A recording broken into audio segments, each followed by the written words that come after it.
Welcome back to the channel. Today, I'm showing you a variation of a popular footprint used by some other solo builders.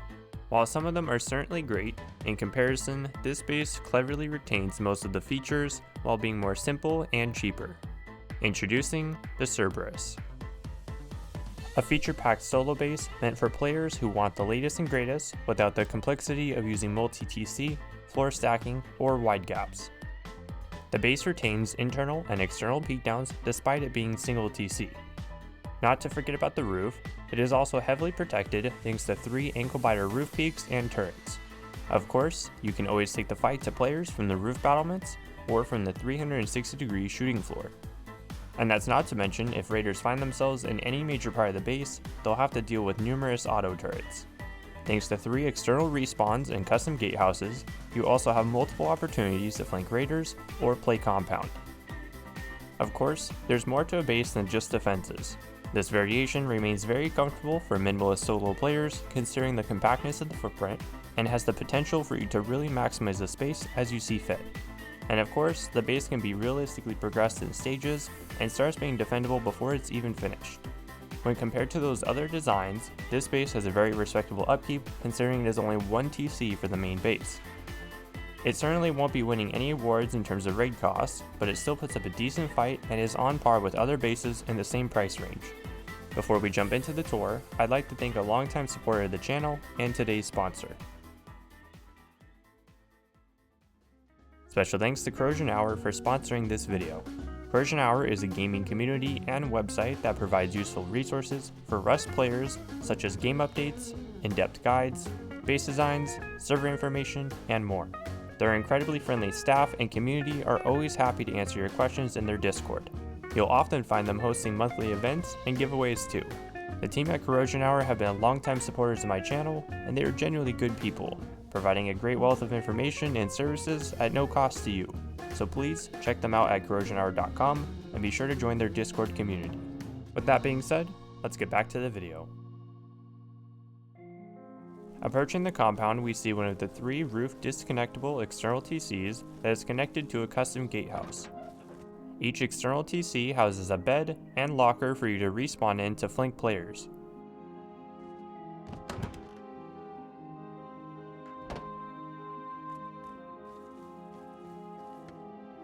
The gatehouse provides excellent visibility to check for door campers or engage players on both sides of the walls.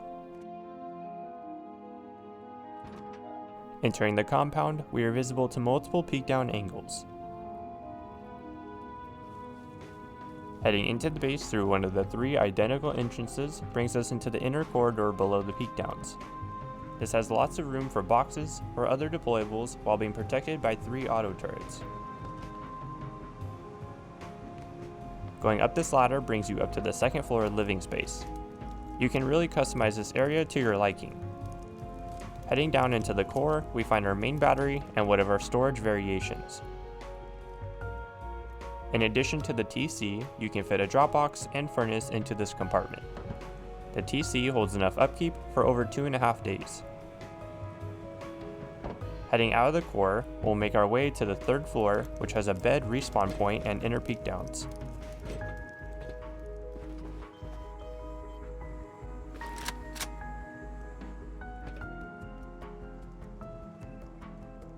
The shooting floor also doubles as our external peekdowns, which is protected by auto turrets. 3 ankle-biter roof peaks gives you numerous angles to fight players that might be on top of your base. These ladder hatches provide quick access to the inner peekdown corridor. The center jump up is your roof access. Above each ankle-biter is an auto turret pod. Roof battlements provide great visibility over the surrounding terrain. And that's the tour. Let's jump into the build. Start by claiming the area with a starter unit. It only has a single double door, so you should be trying to get out of the stage as early as possible. For now, place the TC like so, with a furnace next to it. This will eventually get closed off with a window frame. For now, furnish the interior as you see fit. For the next stage, we'll make the base more secure and give us more room for storage. Start by building a furnace jump up. One of the sides will be our entrance, and the other will eventually become our access to the 3rd floor. Above the core jump up, make a half-height shelf to put boxes on.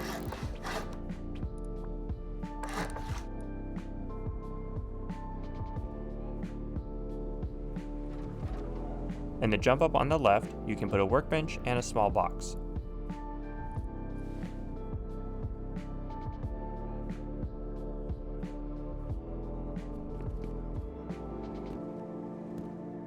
When sealing the roof, leave the workbench triangle wood to soft side out later. Use a temporary roof ramp to gain access to your new entrance. Using a triangle roof eliminates a potential door camper hiding spot. Next, we'll build the corridor shell around the base, which will give us our internal peekdowns and some early game windows. Start by placing a frame on the foundation, then these triangles. Remove the twig and then machete the foundation under the roof ramp. Repeat this on the other 2 sides.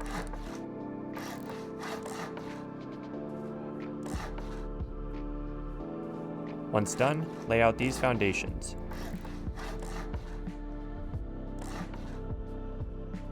Next, we'll build the shell. Each side gets an entrance into the base.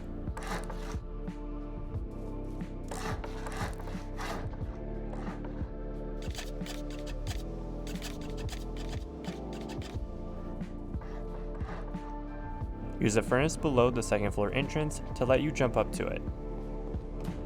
Outside of the shell, you have to build this floating floor for the external peekdowns, since you won't be able to build it after this stage. Soft side the triangle ceiling and build your inner peekdowns.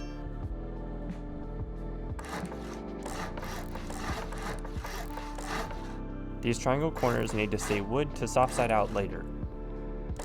On the socket closest to you, place a half-height wall followed by a window frame. Next to it, build another, then a single door frame. Repeat this all the way around.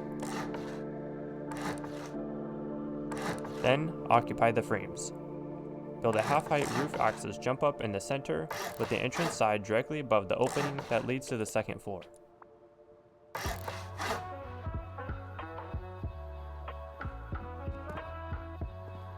On the roof, put a temporary floor to place the windows and door frame.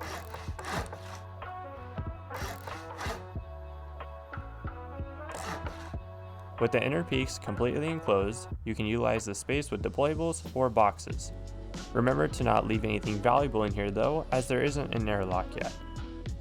Once you acquire the resources, replace the workbench with a tier 2, and then start swapping out garage doors starting from the core outward. Next, remove all your deployables in the core, and finalize the TC compartment with a drop box, window, and reinforced glass. Now would also be a good time to upgrade it to sheet metal. Use a half-height shelf in the jump up, with a frame in front of the TC compartment window. For the deployables in the core, you can prioritize storage or include a large battery. Your first shotgun trap fits perfectly in this corner to protect the drop down. Another good spot is on the shelf above the core jump up chute. Replace the wooden doors on the shell and occupy the windows with glass and or embrasures. Underneath the roof access jump up, you can put a flame trap and a large box in front of it. You will have to pick these up later to place the ladder hatch and the opening that leads to the 2nd floor. If the workbench is preventing you from getting up or down, try picking it up and placing it closer to you, but still as close as you can to the left wall. Next, we'll build some external defenses. Start by upgrading the outer foundations to sheet metal. Then, build a high visibility airlock on all 3 sides.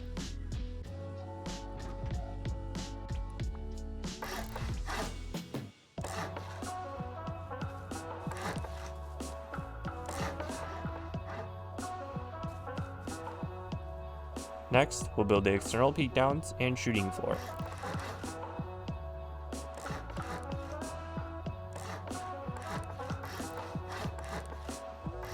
Outfit the windows with vertical embrasures.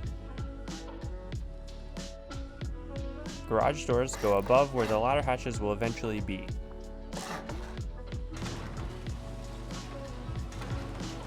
Remember to put a siren light at half height to use the ankle biter roof peaks. Above the double door frames, place full height walls. Then, place a stone frame at the same height as the horizontal embrasure. As you get the ladder hatches, soft side the wood floors out in the corners and place them.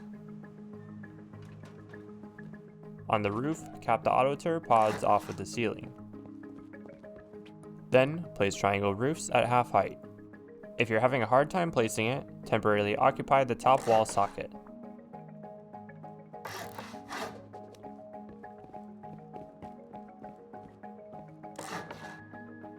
From the shooting floor, you can place the rest of the roofs through the floor.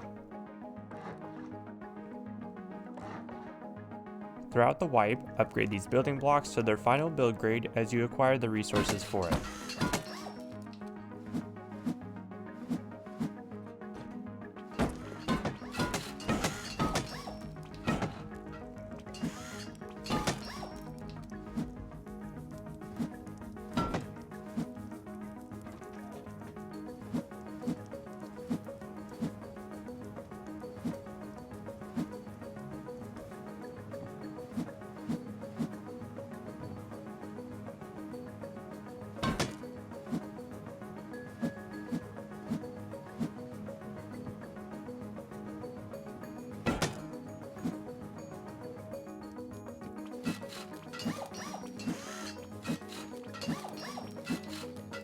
When you upgrade these window frames, remember to rotate it.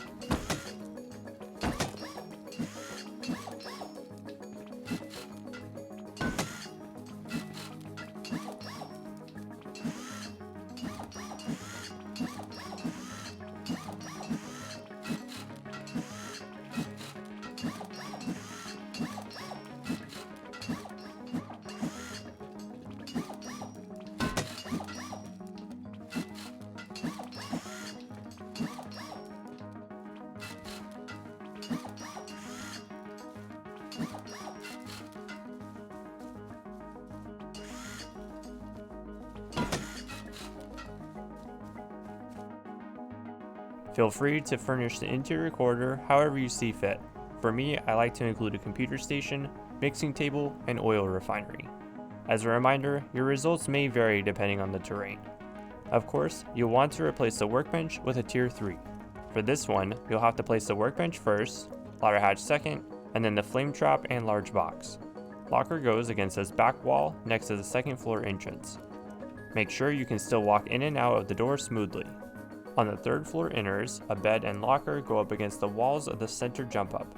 Each airlock section gets a flame trap in the corner with either a sofa, repair bench, or research table. If you find any armored doors, you can swap the second floor door with it, though you should know that it's totally optional since it only increases the raid cost if going through doors, as the cheapest advertised raid cost is from a different raid path. Besides that, definitely upgrade the back two triangles, including the foundations of the core to high quality metal, and replace the window with an armored one. The TC compartment window and half-height shelf in front of it should be upgraded to sheet metal. The strongest place to put the main turret battery circuit is in this high quality metal corner in the core with a garage door.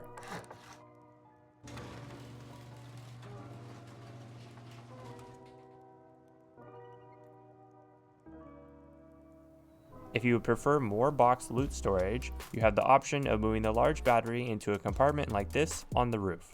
While it means the battery is theoretically cheaper to break, it's a worthy alternative since it will almost guarantee your auto turret stay online since it's out of the pummel zone. Of course, unless it's specifically targeted. Regardless of whichever you do, the windmill will go on top of the base in the center triangle. Simply build a couple temporary twig floors, place the windmill, and then remove the twig. Solar panels go above each auto turret pod. In the description, there's a blueprint that shows how to wire a basic electrical system. Since the base is single TC, these external structures will only be providing overlapping privilege for grief protection. Because of this, you can really use whatever custom gatehouse and external TC you want, so long as the privilege covers the highest part of the base. But if you want the one I recommend for this base, follow these steps. As a reminder, it's always a good rule of thumb to try and get these established sooner rather than later to avoid getting TC griefed. Getting your external structures established early means you can also start refining resources with large furnaces to expedite completing the base. Anyways, to start, follow this build order outside of each entrance. Everything will be built in its final build grade.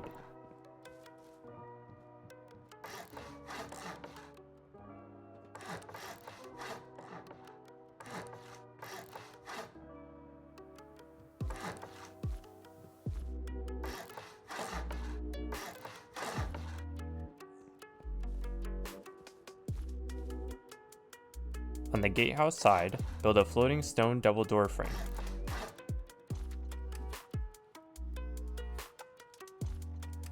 At the external, put your doors, TC, and other deployables.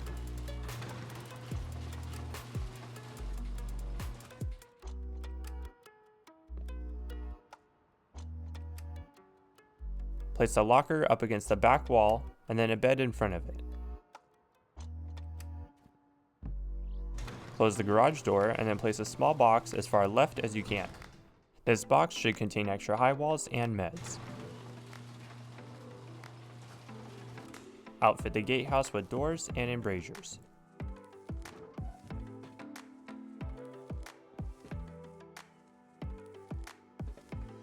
Don't forget to put an extra triangle foundation in front of the double door and test to make sure your disconnectable works as intended. Once the external TCs and custom gatehouses are established, enclose the compound with high wood walls. Start on one of the corners of the gatehouse and clip it about 1/4 of the way into it. Try to keep the high wall straight and in line with the edge of the gatehouse. For the gatehouse next to it, repeat the same process. With the single door sides, don't clip it too far in as it will prevent you from being able to go through the doorway.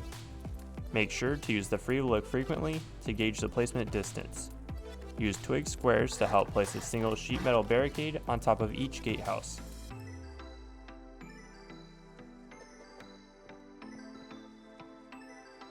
Line yourself up with the squares to place the large furnaces. Optional mixing table or other deployables can go in the compound, just be smart about what you're leaving unprotected. I didn't include it in the video, but I highly recommend you include auto turrets in the compound to protect against grubs or raiders. You'll need to wire these on a separate circuit from the main battery. Since these are generally lower acuity turrets, I would just wire them with a small battery from the closest external and power them from a single solar panel above each. And with that, the base is complete. While the base is certainly nothing crazy, it's pretty much a jack of all trades and should hopefully be perfect for the minimalist solo players out there. Of course, if you see something you dislike, I encourage you to tinker with the design to fit your playstyle. Whatever you decide, I hope you enjoyed the video. Consider subscribing for future content, and I'll see you guys next time. Thanks for watching.